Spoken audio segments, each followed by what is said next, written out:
February 18, 2021. A phone call from Boynton Beach, Florida.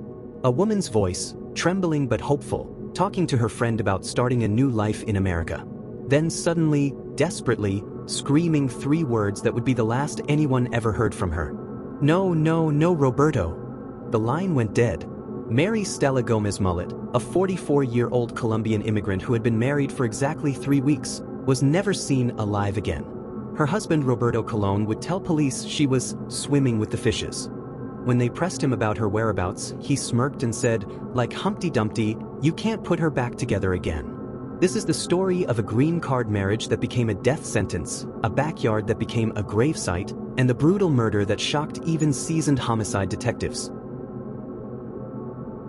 Mary Stella Gomez-Mullet came to America chasing a dream that millions before her had pursued.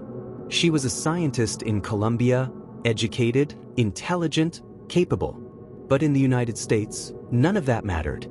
Her credentials didn't transfer. Her experience didn't count. She was starting over from zero in a country that promised opportunity but demanded everything in return. She was 44 years old, a mother who had left her children behind temporarily, believing she could build something better for them here. All she needed was legal status. All she needed was that green card that would open doors, create possibilities, transform her from an undocumented shadow into a person with rights and opportunities. That's where Roberto Colon comes in. He was 66 years old, a U.S. citizen living in a modest home in Boynton Beach, Florida. He had an elderly mother suffering from dementia who needed constant care. He was tired. He wanted help. And he had something Mary desperately needed: citizenship. A marriage certificate that could change everything. The arrangement seemed simple, transactional, clinical. Roberto would marry Mary, giving her a path to a green card. In exchange, Mary would care for his mother, cooking, cleaning, providing the kind of devoted attention that nursing homes charge thousands for but rarely deliver. It was a business deal disguised as matrimony. No love involved, no romance, just mutual benefit, each party getting what they needed. On a January day in 2021, Mary Stella Gomez-Mullet and Roberto Colon stood before an officiant and exchanged vows that meant nothing emotionally but everything legally. She became his wife. He became her sponsor. The contract was sealed. 3 weeks. That's all the marriage lasted. 3 weeks before Mary was screaming for her life. February 18, 2021, started like any other day in Mary's new American life. She woke up in Roberto's home, a place that never quite felt like hers, caring for an elderly woman who didn't always recognize her, living with a husband who was more employer than partner. But she was making it work. This was the pathway to everything she'd sacrificed for, everything she'd left behind. That afternoon, Mary called a friend. In Spanish, they talked about her new life, the challenges, the strangeness of her situation. Mary's voice carried the weight of someone trying to convince herself that she'd made the right choice. The friend listened, offered encouragement, reminded Mary of why she'd come here. The conversation was normal, unremarkable, the kind of check-in call immigrants make to maintain connections to the world they left behind. Then the tone changed. Abruptly, violently. The friend heard something in the background, a presence, a commotion. Then Mary's voice, no longer conversational but terrified, screaming 3 words that would haunt everyone who later heard about them. No, no, no, Roberto. The line went dead. The friend tried calling back. Nothing. Again and again. Voicemail. Silence. Something was horribly, catastrophically wrong. What happened in those moments after the phone call ended, only Roberto Colon truly knows. But the evidence, the forensics, the cold hard facts that would later emerge, tell a story of unimaginable brutality. Mary Stella Gomez-Mullet fought for her life. She fought hard, but she was no match for the man who had promised to help her achieve her American dream and instead turned it into her worst nightmare. February 20th, 2021, 2 days after that final phone call, Mary was officially reported missing. Her friend, unable to reach her, unable to shake the sound of those screams, contacted authorities. Boynton Beach police began investigating the disappearance of Mary Stella Gomez-Mullet. a woman who had been in the country under circumstances that made her vulnerable, invisible, easy to overlook. But the detectives assigned to her case refused to let her disappear without a fight. They went to Roberto Colon's home, the last place Mary was known to be. Roberto seemed unbothered, almost amused by their presence.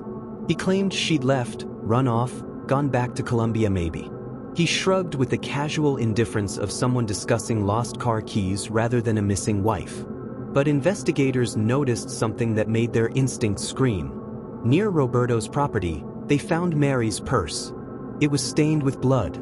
Inside, a white rosary, the beads broken and scattered as if torn apart during a struggle. This wasn't someone who left voluntarily. This was someone who fought and lost. Detectives pressed Roberto harder. Where was Mary? What happened to her? And that's when Roberto Colon said words that would seal his fate and reveal the monster behind the friendly neighbor facade. "She's swimming with the fishes," he told them, his tone casual, almost joking.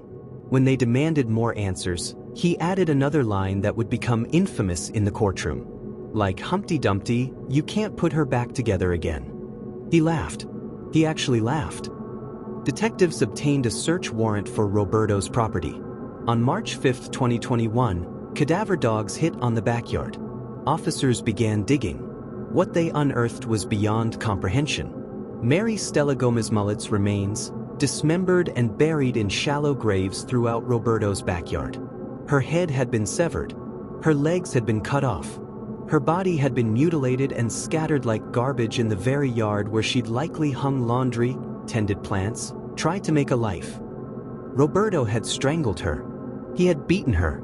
Then, in an act of unfathomable depravity, he had dismembered her body, attempting to make her disappear piece by piece. He admitted to disposing of her head in a dumpster near a Salvation Army donation center, treating her remains with the same regard one might give to broken furniture. Her head was never found, lost forever in a landfill somewhere, denied even the dignity of a complete burial. As investigators pieced together Mary's final days, a horrifying picture emerged. This wasn't a marriage gone wrong. This was exploitation that escalated to murder. Roberto Colon had entered into a green card marriage with a vulnerable woman, someone desperate enough to accept his terms, someone he believed he could control completely. Mary was supposed to be grateful, subservient, invisible. She was supposed to cook, clean, care for his mother, and ask for nothing in return except that precious documentation that would legitimize her existence in America. But Mary wasn't just a transaction. She was a human being with thoughts, feelings, needs, and probably, eventually, boundaries. Maybe she complained. Maybe she demanded better treatment. Maybe she threatened to expose the sham marriage to immigration authorities. Whatever happened in that house during those 3 weeks, Roberto decided that Mary Stella Gomez-Mullet was more valuable to him dead than alive. The murder was premeditated. The dismemberment was calculated. The disposal was methodical. Roberto didn't kill in a moment of passion. He killed with intention, then spent hours cutting up her body, digging graves in his backyard, cleaning up evidence. This was cold, deliberate evil. Roberto Colon was arrested on March 6, 2021, one day after Mary's remains were discovered.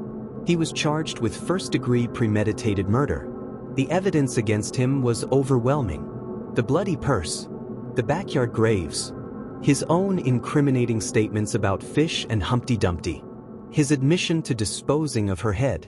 The forensics matched every gruesome detail.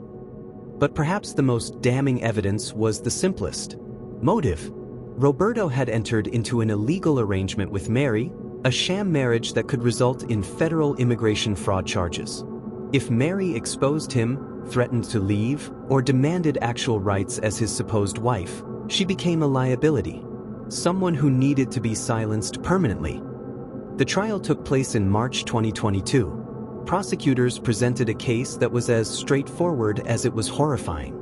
Roberto Colon murdered Mary Stella Gomez-Mullet, dismembered her body, and buried her in his backyard. The defense had nothing. No alternative explanation. No reasonable doubt. No way to explain away the physical evidence, the statements, the sheer brutality of what had been done to this woman.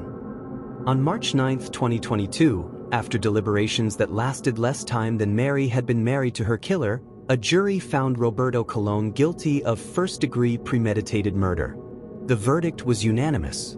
The evidence was irrefutable. The following day, March 10, 2022, Roberto Colon was sentenced to life in prison without the possibility of parole. He will die behind bars, just as he condemned Mary to die in his backyard. But even with Roberto Colon locked away forever, questions linger. Questions that haunt the advocates who work with immigrant communities. Questions that reveal the systemic failures that make tragedies like Mary's possible. How many other Mary Stellas are out there right now, trapped in sham marriages with men who hold their entire futures hostage? How many women accept dangerous, exploitative situations because the alternative is deportation, poverty, separation from their children?